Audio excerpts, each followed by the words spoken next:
Good evening, students. Welcome to the 11th mock test physics solutions. And the first question was question from EMI. A rod moves with constant velocity in a direction perpendicular to the length in magnetic field. Then which of the following is correct? Okay, when the rod is moving in this direction with velocity v आणि यामध्ये किती EMF induce होणार आहे आणि EMF induce झाल्यावरती कुठे electrons move होतील. As we no ह्याच्यामध्ये जे इलेक्ट्रॉन्स आहेत सगळे इलेक्ट्रॉन्स कुठे रश होतील बघा. when a charge q is moving in magnetic field with velocity v, magnetic field तर क्रॉस आहे, v क्रॉस b केलं जर का तुम्ही राईट हँड रूलनी v क्रॉस b, v इकडे आहे b क्रॉस आहे, v क्रॉस b ने तुम्हाला अपवर्ड डिरेक्शन मिळेल म्हणजे सगळा चार्ज इकडे जायला पाहिजे. बट सिन्स ते इलेक्ट्रॉन्स आहेत इलेक्ट्रॉन्स सगळे खाली जातील. सो इलेक्ट्रॉन्स लोअर एंडला जातील. इलेक्ट्रॉन्स लोअर एंडला जातील. सो वरचा पोटेन्शियल पॉझिटिव्ह आणि खालचा पोटेन्शियल नेगेटिव्ह बनेल. सो आन्सर असं येईल की ह्याच्यामध्ये इलेक्ट्रिक फील्ड सेट होणार आहे. तर इथं काय म्हणलेत, electric potential is lowest at the centre and increases towards end. No, electric potential वरती हायेस्ट खाली लोएस्ट असतं. Electric potential is highest at centre. No, हे दोन्ही तर चुकलेच आहेत. आता entire rod has same potential. No, म्हणून the most appropriate answer left over here is option A. Okay, question number 1 answer is A. Question number 2, dash is not a thermodynamic coordinate. Thermodynamic coordinate PVT असतात. R तर real gas universal gas constant असतो. So our answer आहे म्हणजे C answer आहे. Current is flowing from a coil, resistance 900 ohm is reduced by 90%. 90% reduce केला आहे म्हणजे 1/10 केला आहे. 1/10 करंटला 1/10 केला आहे तर शंट किती लागेल. जर करंटला 1/10 तुम्ही करताय म्हणजे तुम्ही रेंज 10 टाइम्स करताय तर शंट किती रिक्वायर्ड आहे माहिती का, G/n-1 म्हणजे G/9 चा शंट रिक्वायर्ड. 900 ओहम असेल ना तर 100 ओहमचा शंट रिक्वायर्ड आहे. सिम्पली कॅल्क्युलेट केलं आपण using the concept of the formula converting galvanometer into ammeter. Question number 4, in a current with a coil of resistance 2 ohm, flux इथून इथे चेंज होतो एवढ्या टाइम मध्ये, तर चार्ज किती फ्लो होणार. तर चार्ज किती फ्लो होणार आहे हा कॅल्क्युलेट केला जातो फ्लक्स मधला चेंज डिवाइड बाय रेझिस्टन्स. हा फॉर्म्युला आहे. किंवा तुम्हाला नसेल झेपला फॉर्म्युला तर ईएमएफ काढूयात, d∅dt, त्याला डिवाइड बाय रेझिस्टन्स करूयात. हा रेझिस्टन्सने डिवाइड केला की करंट मिळतो आणि करंटला dq/dt टाकूयात. dq/dt is d∅dt into R. इथे dt dt कॅन्सल होऊन जातात, तुम्हाला फॉर्म्युला मिळून जातो. सो फ्लक्स किती चेंज झालाय, 2 ते 10 वेबर म्हणजे चेंज झालाय 8 वेबर. किती रेझिस्टन्स आहे, रेझिस्टन्स आहे 2 ohm. 4/8/2 is 4 coulomb. Answer is C for this question. Question number 4. Question number 5. Two capillary tubes radius दिले आहेत. Ratio of height विचारले. Height is inversely proportional to radius. So 1:2 ratio दिसतोय इथे तर answer 2:1 येणार आहे. Answer is delta for the 5th question. Simple question ला खूपच. 6th question. A body is taken to a place where there is no gravity. Gravityच नाही तर ग्रॅव्हिटीज नसेल तर त्याचं वेट तर झिरो बनेल, mg. Weight will become zero. मासचं काय, मास थोडी झिरो बनणार. मास तर त्याचं क्वांटिटी आहे मॅटरची. So mass cannot be zero. Answer येईल weight will become zero but mass will remain same. Answer is theta for question number 6. 7th question. एक ट्यूब आहे लेंथ L ची completely filled with incompressible liquid and it is rotated in a horizontal plane about one end. या एंडच्या about rotate केलं तर विचारले की what is the force exerted by the liquid on the other hand. आता हा liquid जो आहे ना, त्या लिक्विड वरती आउटवर्ड सेंट्रिपिटल फोर्स ऍक्ट होईल म्हणून आपल्याला ml ओमेगा स्क्वेअर आन्सर आलं पाहिजे आणि आन्सर आपण हे टिक करून घेऊ. बट तसं नाहीये. रिझन इज हे सगळं मास थोडीच एंडला बसलं, मास तर पूर्णपणे डिस्ट्रीब्युटेड आहे. सो याचं सेंटर ऑफ मास घ्यावा लागेल जो L/2 वरती जाऊन बसलाय. सो एम रेडियस लगे L/2 ओमेगा स्क्वेअर एवढा सेंट्रिफ्युगल फोर्स ऍक्ट होईल. So the most appropriate answer is option A. सत्व्याचा ए आन्सर आहे. Let's move to the 8th question. 8th question is A and B are two conductors. A आणि B are two conductors. त्याच्यामधनं current I आणि I flow होतो. So same current flow होतोय. Whereas X and Y are electron beams. Electron beams इकडे move होत आहेत same direction मध्ये. Find the correct statement. There will be repulsion between AB, attraction between XY. Attraction between XY, repulsion between AB. So basically एक repulsion होणार आहे का attraction होणार एवढंच विचारलं. We know that like currents attract. Like currents उलटा असतं चार्जच्या. लाईक करंट्स अट्रॅक्ट आणि इथे इलेक्ट्रॉन बीम चाललीये म्हणजे बेसिकली करंट इथे चाललाय. सो हे पण लाईक करंटच झाले ना, लाईक करंट हे पण अट्रॅक्ट होणार आहे. सो दोघंही अट्रॅक्ट करणार आहे. Attraction between A B and X Y, answer is theta. Ninth, length of a potentiometer wire is 100 centimeter. Standard cell E is connected to measure the battery whose internal resistance is okay is connected. ठीक, connect केलं. It is employed, ह्याला use कशासाठी करतोय आपण? It is employed to measure EMF of a cell whose internal resistance is 0.5 ohm. If the balancing length is 30, then what is the EMF of this battery? Find the EMF of the battery if the balancing length is 30. अरे simple आहे ना, E बरोबर इथे कुठला series मध्ये लावलेला नाहीये. हा ईच्या ई अख्खाच्या अख्खा या 100 सेंटीमीटरच्या वायरवरती ड्रॉप होतोय. ठीक आहे, 100 सेंटीमीटर वरती ई ड्रॉप होतोय. तर 30 वरती किती होणार? जो होणार तोच ईएमएफ असणार ना. सो नवीन ईएमएफ काय असणार? क्रॉस मल्टिप्लाय करा, 30 E bye 100. This will be the drop. 30 E bye 100, not this 30 e by 100 and 100.5 nahi 100. 30 e by 100 is the answer. Question number 9 चा answer is delta.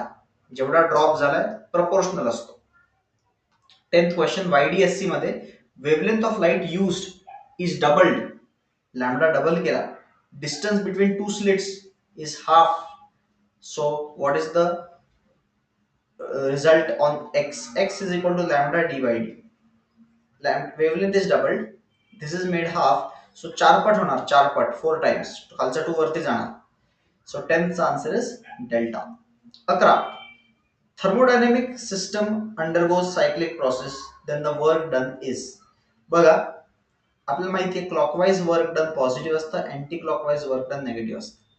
सो इथे जे आहे clockwise आहे, इथे जे आहे अँटी क्लॉकवाइज आहे, आणि दोघांचे एरियाज इक्वल इक्वल आहेत. सो यांचं एकमेकांना कॅन्सल होत, answer will be 0. Simple question होता. माहिती पाहिजे पण की क्लॉकवाइज अँटी क्लॉकवाइज 0 असतं, पॉझिटिव्ह असतं, निगेटिव्ह असतं. 12th, no external voltage is applied to PN junction, then what would happen? If no external PN junction is applied, then what will happen? There would be no electric field across junction. There would be electric field from P to N. कसं असतं, positive negative लावले ना तर इथे positive charges येऊन जातात, इथे negative येतात, सो उलटी फील्ड लागते. So there would be electric field from N to P. Answer is C for this question. Okay, so the next question is question number 13. An ideal gas gamma is given, is heated at constant pressure, 100 joule of heat is supplied, then what is the work done? 100 joule ची heat दिली आहे, Q दिला आहे. आता आपल्याला माहिती constant प्रेशरला जर heat केलं तर फॉर्म्युला असा असतो क्यूचा, delta U plus W. So जर काही मी दोन्ही साईडला if I take the ratio, Q is given ना, डब्ल्यू काढायचं, मी डब्ल्यू बाय क्यूचा रेशो जर घेतला तर बघा काय व्हॅल्यूज मिळतील. डब्ल्यू ची व्हॅल्यू, वर्क डन ची व्हॅल्यू कॅल्क्युलेट करायची आपल्याला, राईट. आणि त्याचा ऍक्च्युअली फॉर्म्युला कसा कॅल्क्युलेट करता येईल? Q minus W, Q minus delta U upon Q. आणि त्याला फर्दर सिम्प्लिफाय केलं तर 1 minus delta U upon Q. And W upon Q further कसं येईल बघा, 1 minus delta U, internal energy change formula आहे एनसीबी डेल्टा टी, आणि क्यूचा फॉर्म्युला आहे एनसीपी डेल्टा टी. कॉन्स्टंट प्रेशरला हीट दिली कारण की. सो एन आणि डेल्टा टी कॅन्सल होतील. So it become 1 minus CB bye CP म्हणजे 1 by gamma. CP by CB gamma असतो ना, अँड 1 मायनस 1 अपॉन 1.4, 1.47 बाय 5 असतो. सो रेसिप्रोकल 5 बाय 7 येईल. क्रॉस मल्टिप्लाय केलं तर 2 7 is W by Q. Heat given is 100. So cross multiply केल्यावरती work done येईल 2 by 7 into 100, that is 200 by 7. 200 upon 7 is 2 जा 14, 60 राहील, 8 जा 56, point something, 28.57. Answer comes out to be beta for this question. 14th question, radius of air bubble at the bottom of the lake is R. It becomes 2R when it rises to on the top of the lake. P centimeter of water atmospheric pressure आहे. If P centimeter of water be the atmospheric pressure, then what is the depth of the lake? आता clearly जेव्हा बॉटमला आहे तिकडे pressure P bottom असेल, म्हणजे P atmosphere असेल plus H रोजी असेल. ओके, एच रोजी. आणि टॉपला आल्यावरती प्रेशर फक्त P ऍटमॉस्फिअर असेल. इथला रेडियस आर, इथला रेडियस 2R. सो क्लिअरली इथे प्रेशर कमी झालंय, व्हॉल्यूम वाढलाय. TV is constant right. So इथून दिसतंय की व्हॉल्यूम 8 टाइम्स वाढलंय बिकॉज रेडियस डबल झालं तर व्हॉल्यूम 8 टाइम्स वाढतो, म्हणजे प्रेशर 1/8 झालं पाहिजे. So I can see that pressure at pressure ATM is equal to 1/8 the pressure of bottom pressure plus H rho G. 8 ने मल्टिप्लाय केलं सो क्लिअरली इथनं काय कळतं आपल्याला 8 टाइम्स ॲटमॉस्फेरिक प्रेशर. ते म्हणतात atmospheric pressure is P centimetre is atmospheric pressure is P centimetre plus what is the बॉटमचा depth किती आहे D rho G. D centimetre मध्ये आपल्याला डेप्थ काढायची. सो जर याला प्रॉपरली सॉल्व्ह केलं तर तुमचा आन्सर येईल 7. 8 minus 1 is 7 times P is the pressure. म्हणजे 7P हे सेंटीमीटर्स मध्ये लेकची डेप्थ म्हणून आपल्याला मिळू शकतं. So answer is 7P. Option for this is option A. इथे आन्सर सी जरी दिला असेल I will change it to A. So ज्यांनी ए केलं त्यांना करेक्ट मिळेल. ओके, हा स्टँडर्ड क्वेश्चन आहे, माहिती पाहिजे तुम्हाला. Determine the frequency of 5 microfarad capacitor. Determine the frequency when the 5 microfarad कॅपॅसिटरचा रिॲक्टन्स एवढा असतो. Reactance okay XC 1 upon omega C so. सो 1 अपॉन ओमेगा सी ची व्हॅल्यू 5 मायक्रो आहे 10⁻⁻⁶. सो ओमेगा वरती गेला 1000 वरती जाईल अपॉन 5 × 10⁻⁶. सो फ्रिक्वेन्सी याच्यातनं मिळणार आहे आपल्याला, ओमेगा मिळणार आहे, फ्रिक्वेन्सी नंतर काढता येईल. 200 इंटू 10⁻⁶ होऊन जाईल. 200 इंटू 10⁻⁶ आणि 200 into 10⁻⁶ is 2 pi into frequency is 200 into 10⁻⁶. तर मी जर काही 2 पाय ने डिवाइड केलं तर it will become 100 by pi into 10⁻⁶ hertz, that is 100 by pi into 10⁻⁶ hertz, that is 100 by pi megahertz. Megahertz is 10⁻⁶ hertz. So तो 10⁻⁶ option delta मध्ये दिसतोय, बाकी कुठेच नाहीये. Question number 16. Find the radius of curvature of path of two particles of mass 1 and 2. Find the ratio of their velocities in order to have constant centripetal force.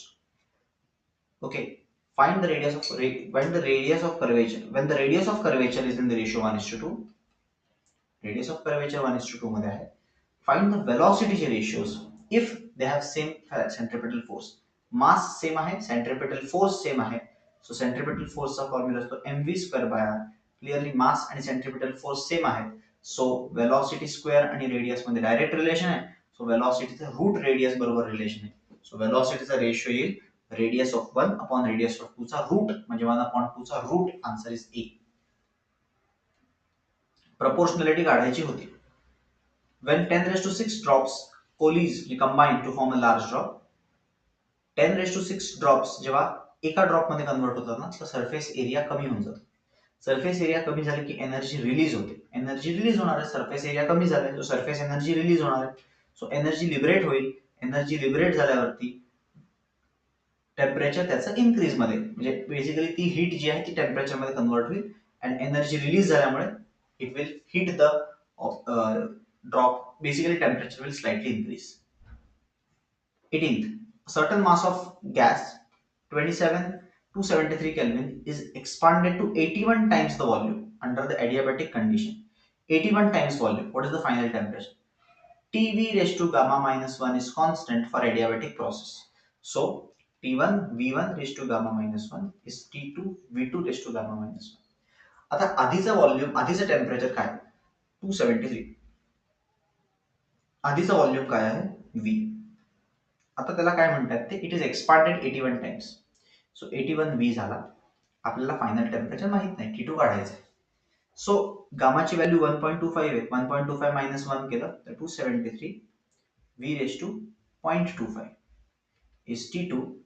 81 V raise to 0.25. 0.25 म्हणजे raise to 1/4, म्हणजे taking the fourth root.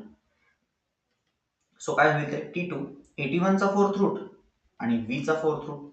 इथे V चा fourth root आहेच की 273 मध्ये V चा fourth रूटला cancel करून टाकेल.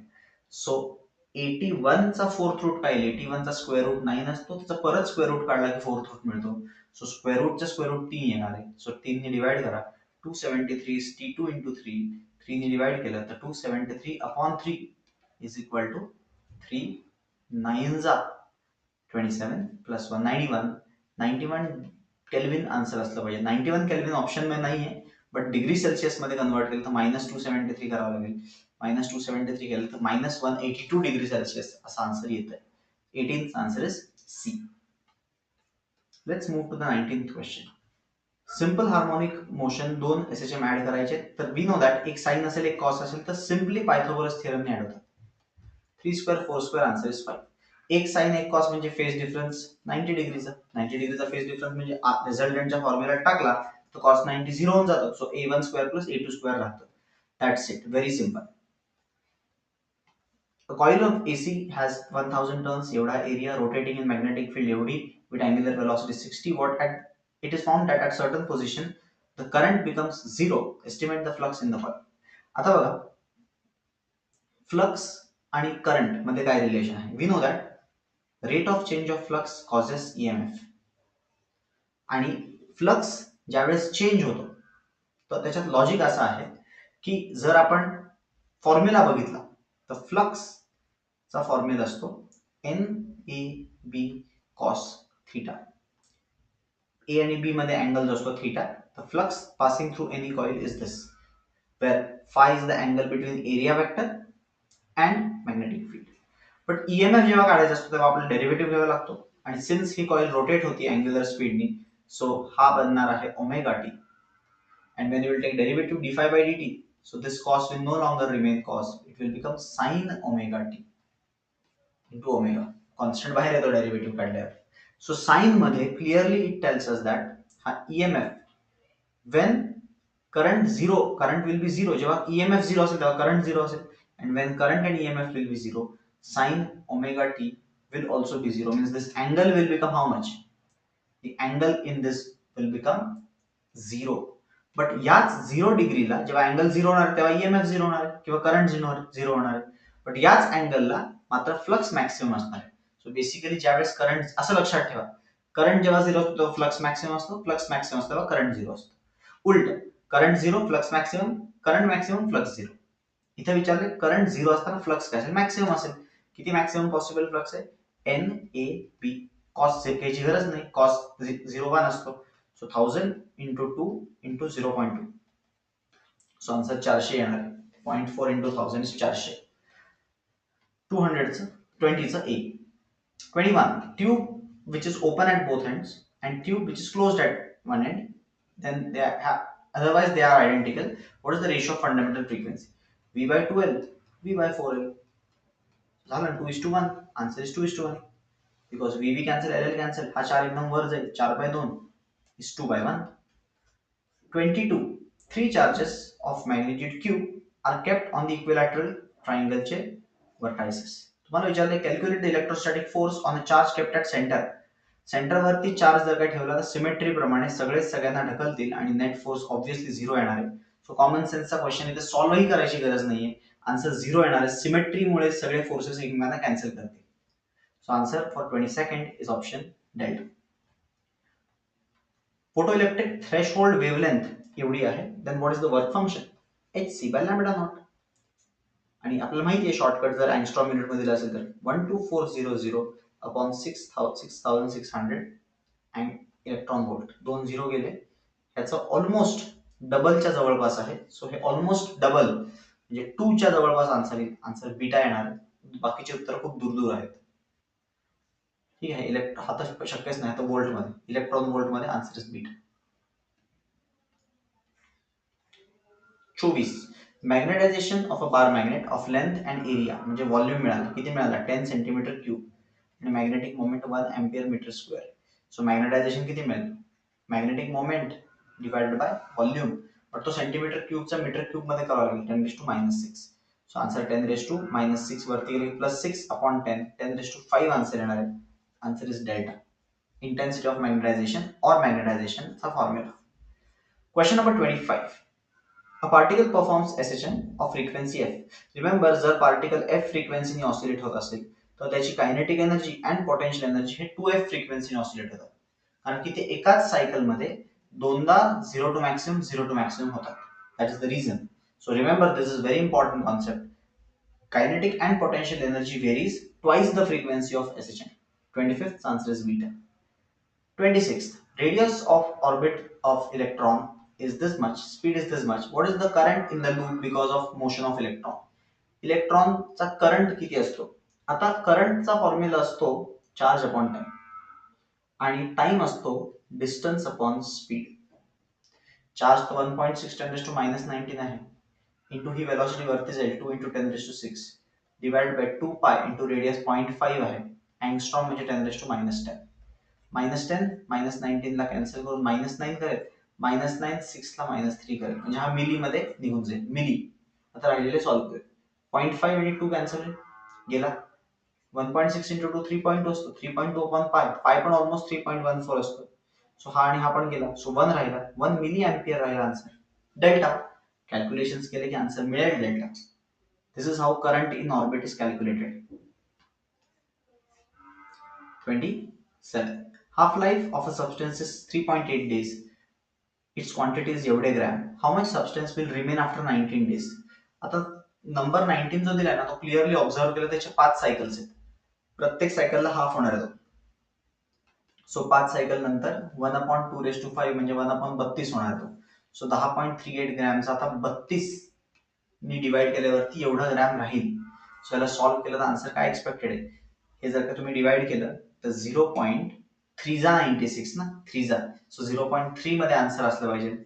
आन्सर बीटा आहे या क्वेश्चनचा. Answer is beta. 27.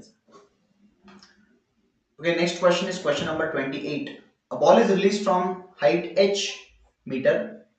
It requires t seconds to reach the ground. म्हणजे इथून सोडल्यावरती h is equal to ut plus half a t square हा फॉर्म्युला आहे. इनिशियल वेलोसिटी 0 आहे, डिस्प्लेसमेंट h आहे, टाइम t लागतो. तर टाइम t/2 मध्ये ऍट टाइम t/2 तर क्लिअरली h तर t च्या स्क्वेअरला प्रोपोर्शनल आहे. सो हाफ टाइमला तो 1/4 हाईट कव्हर करेल ना, 1/4 डिस्टन्स कव्हर करेल. सो 1/4 डिस्टन्स कव्हर करेल. So displacement will be 1/4. So answer येईल 1/4. इथं पण फ्रॉम ग्राउंड दिलाय. आता ग्राउंड पासून नाही, ग्राउंड पासून 3/4 डिस्टन्स वरती असेल तो. Okay, ball will be at 3/4 height from the ground at t/2. So obviously first half time मध्ये समजा 10 सेकंड लागतात वरतून पडायला, तर पहिल्या 5 सेकंड मध्ये थोडीच तो जास्त कव्हर करणार आहे distance. h/4 from the ground म्हणजे मोस्टली सगळं कव्हर करून टाकलं पहिल्या 5 सेकंदात आणि नंतर स्लो झाला. नो, पहिला तो कमी कव्हर करेल, नंतरच्या हाफ मध्ये जास्त कव्हर करणार आहे. त्याची वेलॉसिटी 0 होती. सो याचा आन्सर ए असला पाहिजे. हा एक चेंज होईल याचा answer. Next question. Voltmeters V1 V2 are connected. Reading is 80 and has resistance 200.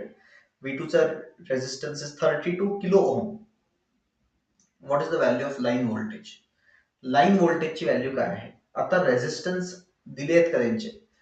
Okay, इथे दिलंय V1 चे रिडिंग 80 व्होल्ट आहे आणि it has per voltage resistance 200 ohm per voltage. So 80 व्होल्टला त्याचा रेझिस्टन्स किती होईल माहिती का, 16,000 ओहम. वेळेस दुसऱ्याचा 32,000 ओहम आहे. 32 किलो म्हणजे 32,000 किलो. सो बेसिकली 32,000 ओहम म्हणजे 32 किलो ओहम आणि हा आहे 16 किलो ओहम. हे दोन आपल्याकडे व्होल्टमीटर्स आहेत. 2 व्होल्टमीटर्स आहेत. ओके, पहिल्यावरती रिडिंग आहे 80चं. आता कॉमन सेन्स आहे, याच्यावरती 80चं रिडिंग आहे ना, त्याचा रेझिस्टन्स 16. सो त्याच्या शेजारीच 32 वाला बसलाय, तर डबल रेझिस्टन्स येतो, डबल व्होल्टेज पडणार त्याच्यावरती, 160चं व्होल्टेज पडणार. सो 160 त्याच्यावरती, 80 त्याच्यावरती, टोटल जर का तुम्ही ऍड केलं तर 240 व्होल्ट लाईन व्होल्टेज पाहिजे. म्हणजे main voltage, line voltage the main voltage जो सप्लाय केलाय.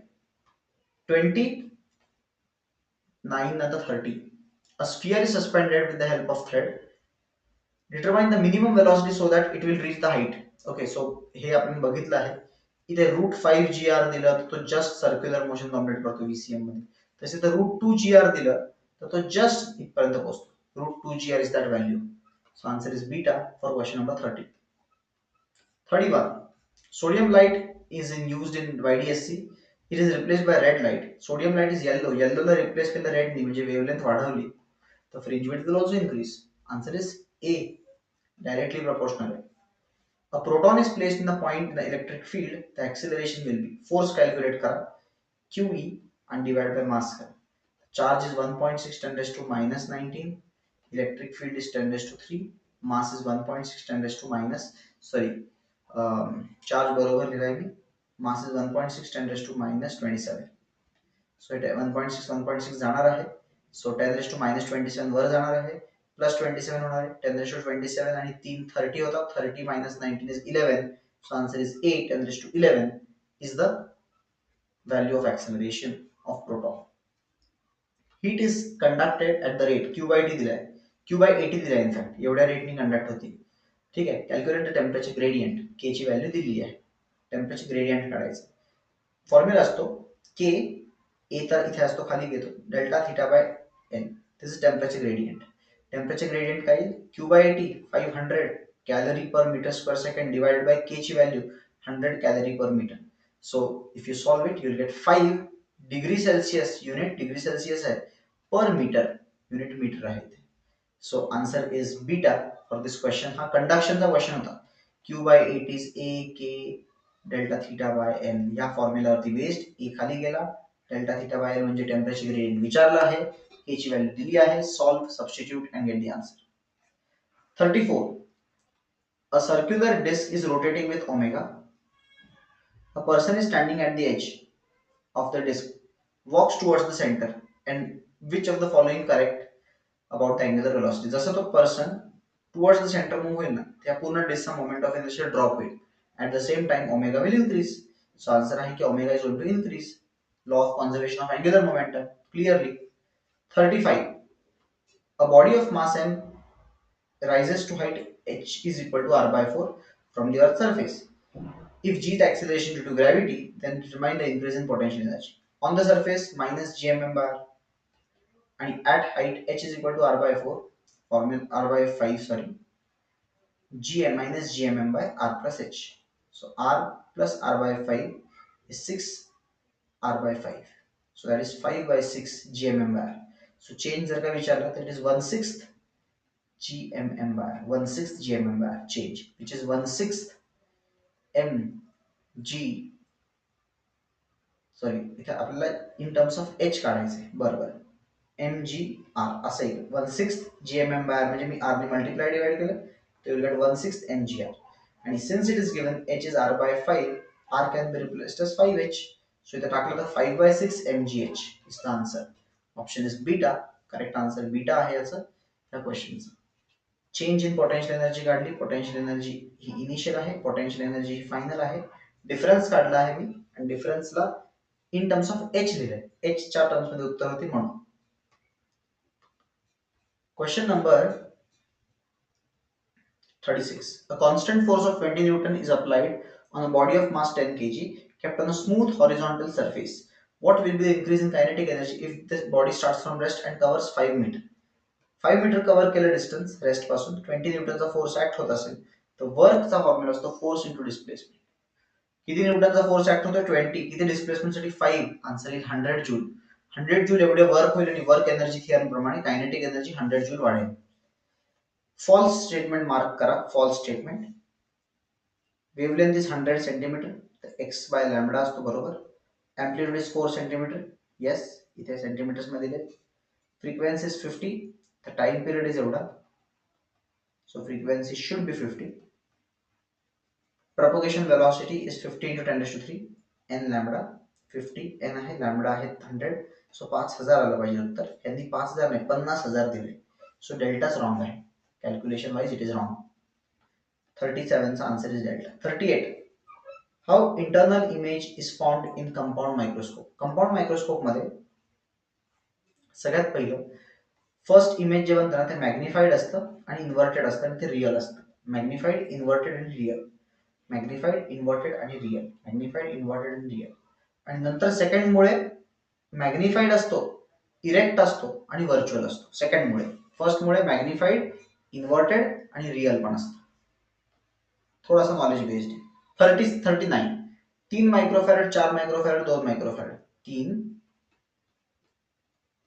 4 आणि 2 असे 3 मायक्रोफॅरेड आहेत. 3 कॅपॅसिटर्स आहेत. आणि तुम्हाला विचारलंय की याच्यामध्ये करेक्ट स्टेटमेंट कोणते. ओके, कुठले कुठले करेक्ट आहेत. आता क्लिअरली इथे दिसतंय की एनर्जी स्टोर्ड बद्दल बघा. पहिली गोष्ट तर बघूयात, आपण वाचूयात. पहिला option energy stored in C1, हा C1 आहे, is equal to energy stored in C2 plus C3. तर असं तर काही सांगता येणार नाही. ठीक आहे. तो असं काही सांगता येणार नाही की energy stored in C1 is C1 C2 plus C3. So सध्या त्याला आपण इग्नोर मानूया. दुसरा, charge on C1 is charge on 2 C2 plus C3. That is true. हा चार्ज इथून जो जाणार आहे तो चार्जेस ह्या दोघांवरती स्प्लिट होणार आहे, बिकॉज सिरीज मध्ये हा अख्खा ह्याच्या सिरीज मध्ये आहे. सो चार्ज इथे आणि इथे स्प्लिटच होणार आहे. सो या दोघांचा चार्ज ऍड केले की हा चार्ज मिळणार आहे. So second 100% correct. Second 100% correct. What about voltage? The potential across C1 is potential across C2 is equal to potential across C3. This is wrong. C2 C3 equal आहे, but C1 चं माहित नाही आपल्याला. So C1 C2 C3 नाही. So 2 the बरोबर आहे. Not sure about remaining.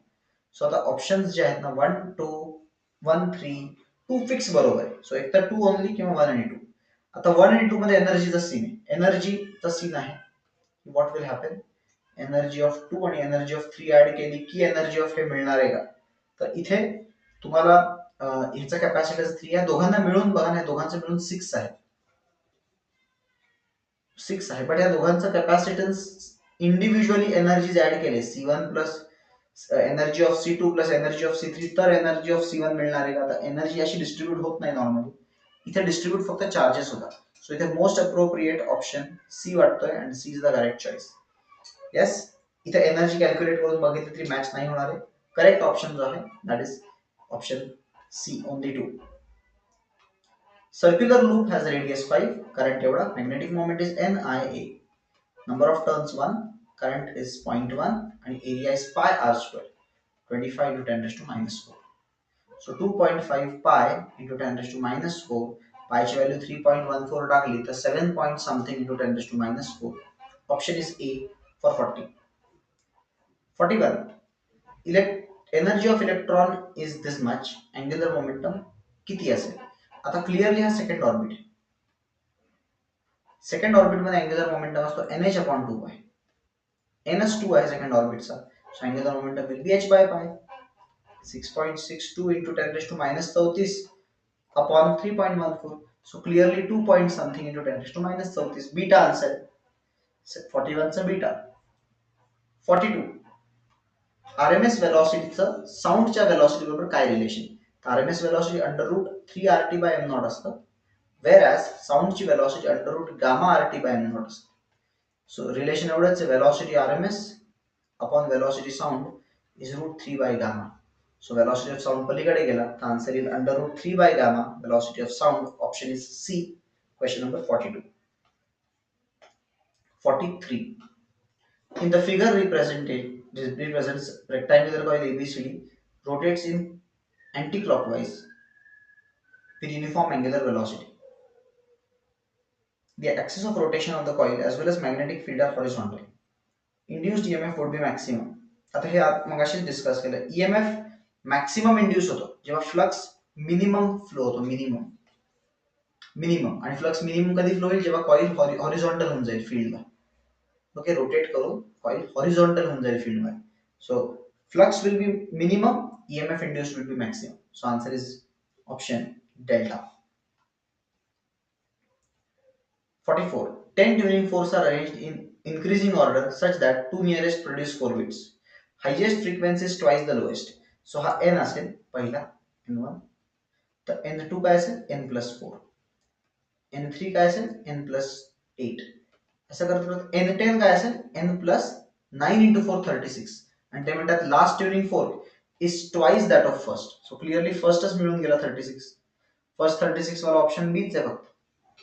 So answer is beta. 45. 1 meter length of wire carries constant current. Wire is bent in form of circular loop. Magnetic field at the center of the loop is B. The same is now bent in form of a semicircular loop of smaller radius.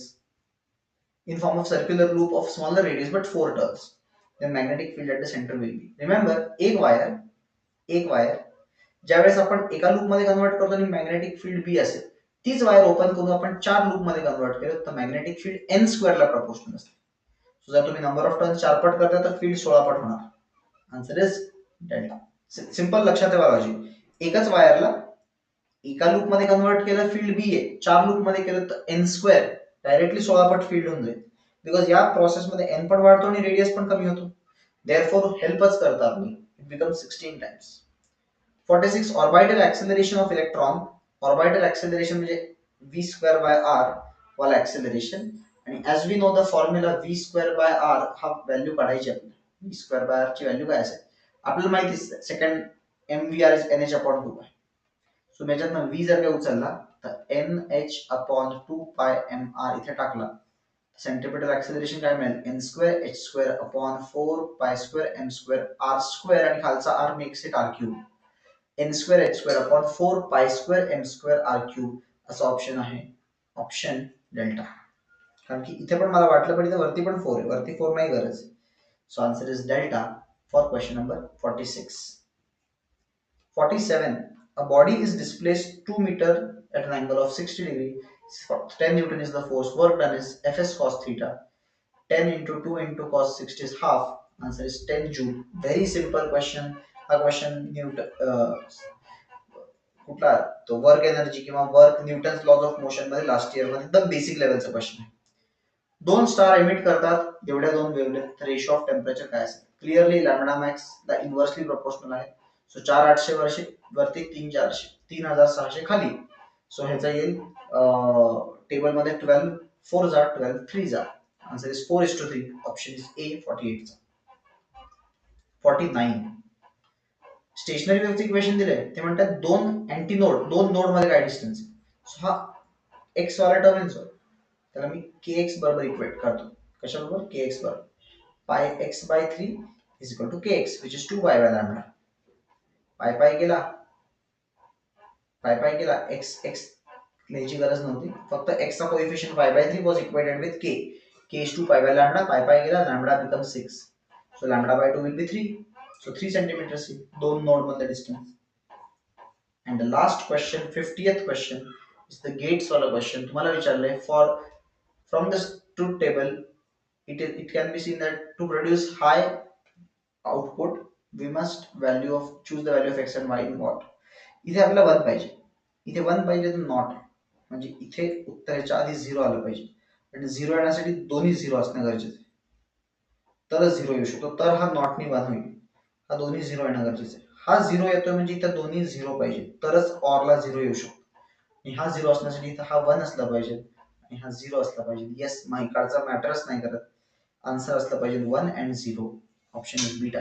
फक्त वरच्या हाफने solve केले मी तरी answer आला. So these were the questions guys of today's mock test number 11. Thank you for watching. We will meet in the next.